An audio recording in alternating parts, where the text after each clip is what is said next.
अर्थ प्रथमोध्याय अर्जुन विषाद योग। यहाँ संजय बता रहे हैं कि धृतराष्ट्र ने पूछा, हे संजय, धर्म क्षेत्र कुरुक्षेत्र में एकत्र युद्ध की इच्छा वाले मेरे और पांडु के पुत्रों ने क्या किया? संजय ने बोला, उस समय राजा दुर्योधन ने योजनायुक्त पांडवों की सेना को देखकर द्रोणाचार्य के पास जाकर यह वचन कहा, हे आचार्य, अपने बुद्धिमान शिष्य द्रुपद पुत्र धृष्टद्युम्न द्वारा व्यूहकार खड़ी की हुई पांडुपुत्रों की इस भारी सेना को देखिए।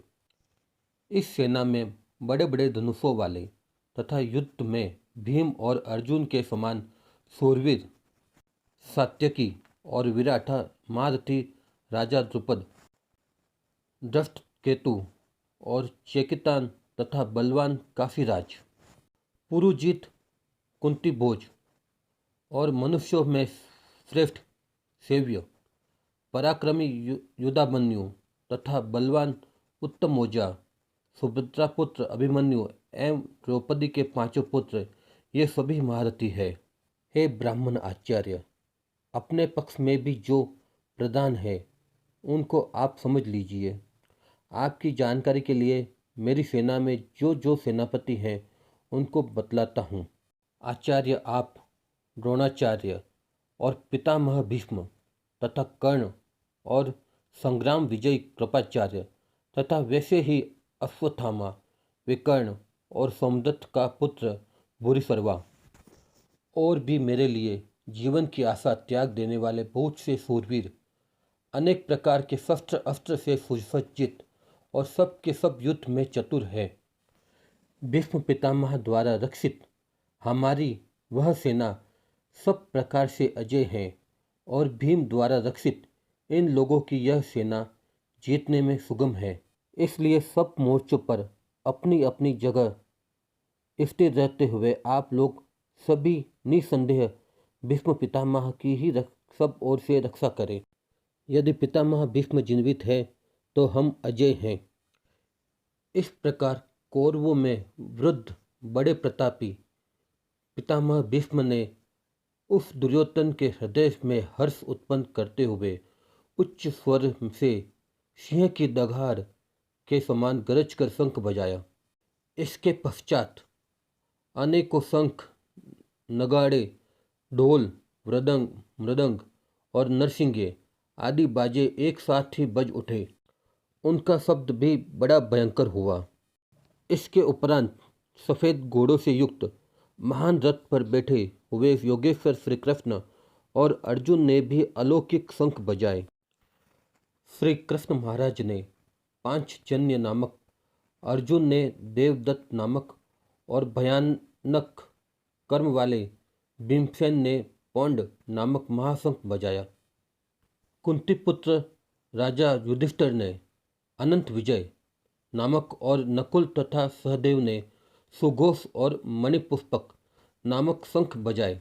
श्रेष्ठ धनुष वाले काशीराज और महारथी शिखंडी एवं धृष्टद्युम्न तथा राजा विराट और अजय सात्यकी, राजा द्रुपद एवं द्रौपदी के पांचों पुत्र और बड़ी भुजा वाले सुभद्रा पुत्र अभिमन्यु, इन सभी ने हे राजन सब ओर से अलग अलग शंख बजाए और उस भयानक शब्द के आकाश और पृथ्वी को भी गुंजाते हुए धृतराष्ट्रों के अर्थात आपके पक्ष वालों के हृदय विदित कर दिए। हे राजन, इसके बाद कपिध्वज अर्थात जिस पे हनुमान जी विराजमान है, अर्जुन ने मोर्चा बांधकर डटे हुए धृतराष्ट्र संबंधियों को देखकर शस्त्र चलाने की तैयारी के समय अर्जुन उठकर, हे ऋषिकेश, श्री कृष्ण महाराज से यह वचन कहा कि हे अच्युत, मेरे रथ को दोनों सेनाओं के बीच खड़ा करिए और जब तक कि मैं युद्ध क्षेत्र में डटे हुए युद्ध के अभिलाषी इन विपक्षी योद्धाओं को भली प्रकार से देख न लूँ कि इन युद्ध रूप व्यापार में मुझ किन किन रूप के साथ युद्ध करना योग्य है, तब तक उसे खड़ा रखिए। दुर्बुद्धि दुर्योधन का युद्ध में कल्याण चाहने वाले जो राजा लोग इस सेना में आए हैं, उन युद्ध करने वालों को मैं देखूंगा। संजय बोले, हे धृतराष्ट्र, अर्जुन द्वारा कहे अनुसार महाराजा श्री कृष्ण महाराज ने दोनों सेनाओं के बीच में भीष्म और द्रोणाचार्य के सामने तथा संपूर्ण राजाओं के सामने उत्तम रथ को खड़ा कर इस प्रकार कहा कि हे पार्थ, युद्ध में जुटे हुए इन कौरवों को देखो। इसके बाद प्रथापुत्र अर्जुन ने उन दोनों ही सेनाओं में स्थित ताऊ, चाचों को, दादों को, परदादों को, गुरुओं को, मामाओं को, भाइयों को, पुत्रों को, पौत्रों को तथा मित्रों को, ससुरों और सहृदयों को भी देखा। उन उपस्थित संपूर्ण बंधुओं को देखकर वे कुंतीपुत्र अर्जुन अत्यंत करुणा से युक्त होकर शोक करते हुए यह वचन बोले। अर्जुन बोले, हे कृष्ण, युद्ध क्षेत्र में डटे हुए युद्ध के अभिलाषी इन स्वजन समुदाय को देखकर मेरे अंग शिथिल हुए जा रहे हैं, मुख सूखा जा रहा है तथा मेरे शरीर में कंपन एवं रोमांच हो रहा है। हाथ से गांडीव धनुष गिर रहा है और त्वचा भी बहुत जलन कर रही है तथा मेरा मन भ्रमित सा हो रहा है, इसलिए मैं खड़ा रहने में भी असमर्थ महसूस कर रहा हूँ। हे केशव, मैं लक्षणों को भी विपरीत देख रहा हूँ तथा युद्ध में स्वजन समुदाय को मारकर कल्याण भी नहीं देखता हूँ। हे कृष्ण, मैं न तो विजय चाहता हूँ और न राज्य का सुख को भी भोगना चाहता हूँ। हे गोविंद, हमें ऐसे राज्य से क्या प्रयोजन है अथवा ऐसे भोगों से और जीवन से भी क्या लाभ होगा। हमें जिनके लिए राज्य, भोग और सुखादि की इच्छा है, वे ही परिवार जीवन की आशा त्याग कर युद्ध के मैदान में खड़े हैं।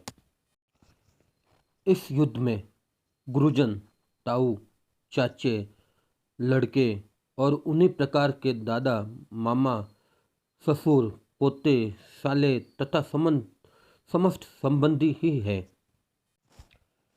हे मधुसूदन, मुझे मारने पर भी अथवा 3 लोग के राज्य के लिए भी मैं इन सबको मारना नहीं चाहता। फिर पृथ्वी के लिए कहना ही क्या है। मन का प्रसार ही जगत है। योगेश्वर श्री कृष्ण ने भी मन के प्रसार को ही जगत कहकर संबोधित किया है। हे जनार्दन, धृतराष्ट्र के पुत्रों को मारकर हमें क्या प्रसन्नता होगी। इन आतंकताइयों को मारकर जो हमें पाप ही लगेगा। आत्मदर्शन के बाधक काम, क्रोध, लोभ, मोह आदि का समूह ही आतंकताई है। अतः एव हे माधव, अपने ही बांधव धृतराष्ट्र के पुत्रों को मारने के लिए हम योग्य नहीं हैं, क्योंकि अपने ही कुटुंब को मारकर हम कैसे सुखी होंगे। यद्यपि लोभ से भ्रमचित हुए ये लोग कुल नाश के दोष और मित्र दोष के पाप को नहीं देखते हैं, यह उनकी कमी है। फिर भी हे जनार्दन, कुल नाश से होने वाले दोषों को जानने वाले हम लोगों को इस पाप से हटने के लिए क्यों नहीं विचार करना चाहिए। कुल के नाश से सनातन कुल धर्म नष्ट हो जाते हैं तथा धर्म का नाश हो जाने पर संपूर्ण कुल में पाप भी बहुत फैल जाता है। हे कृष्ण, पाप के अधिक बढ़ जाने से कुल की स्त्रियां दूषित हो जाती हैं। हे वासनेय, स्त्रियों के दूषित होने से वर्ण संकर उत्पन्न होता